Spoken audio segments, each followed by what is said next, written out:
مامۆستا ئازانین جەنابەت مامۆستای و بەڕێوەبەری قوتابخانەکەشیت ئەزانین کە تۆ بە پرۆسەیەکی دوور و درێژی خوێندنە ڕەت بووی و هەتا ئەم لەحزێشکم بڵێن وانە ئاڵیتەوە بەس جگە لە خوێندن هیچ و کاری تری چیت کردووە لە گەنجیەوە تاکو ئێستا؟ وڵی فەلاحەتیم کردووە، دوکانداریم کردووە، ئیتر ئاژەڵداریشم کردووە. فەلاحەتی چی کردووە؟ گەنم و چۆ ئیتر نیسکوونەوە ئیتر ئەوانەی کە هەیە. لە فەلاحەتیە چی ئیشێک زۆر ناڕەحەتە؟ وڵی دەستکەنی نیسکوونەوە زۆر ناڕەحەتە. وڵی ئەڵێن ماندوو حەساوە نازانم دەستکەنەوەی. بەڵێ ئەرە وەڵا ناخۆشە ئەرە وڵا کردوومە زۆر. بەس مامۆستا جێرەش ناخۆش نی. جێرەش من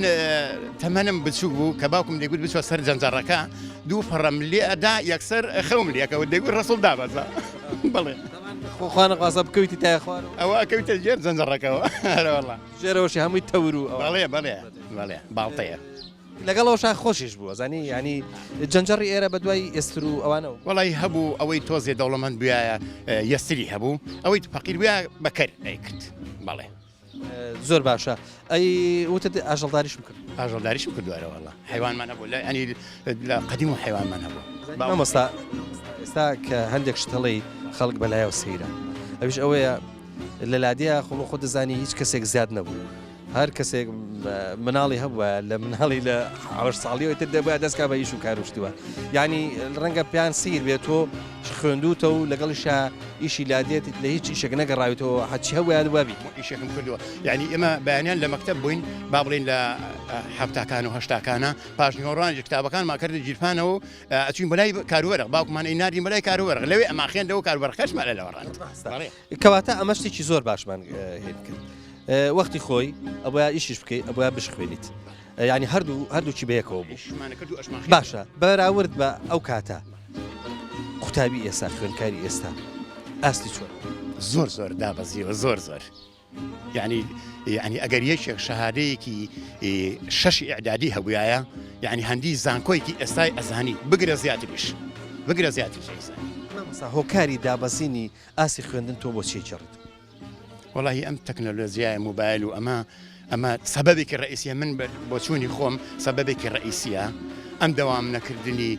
نەکردن و سێ ڕۆژ دەوام و سێ ڕۆژ نەدەوام و بێمەعاشی ئەو شتەش ئەوە هۆیەکی سەریشیە مامۆستا جەنابەت دڵنیام بە معلومات قساکەیت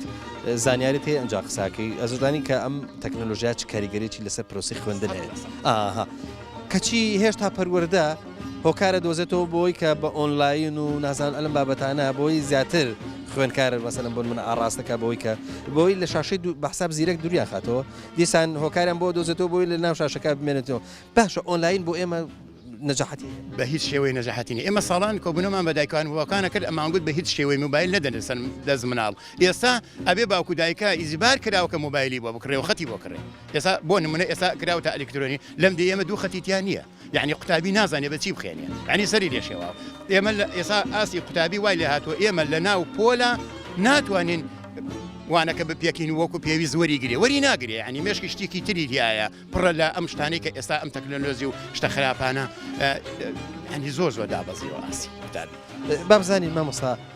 لەگەڵ ڕەمەزانە چۆن وەزەتان لەگەڵ ڕەمەزان زۆر باشین لەخوا بەزیە ئەهلی ئەم لێ بڵێم لە سەتان لە سەتان نەوەتونەوە مەگەرێکە نەخۆش بێ بەڕۆژوو نەبێ گشتی بە مناڵ و پیر و هەمووی بەڕۆژوە لەخوا بەزیاد بێ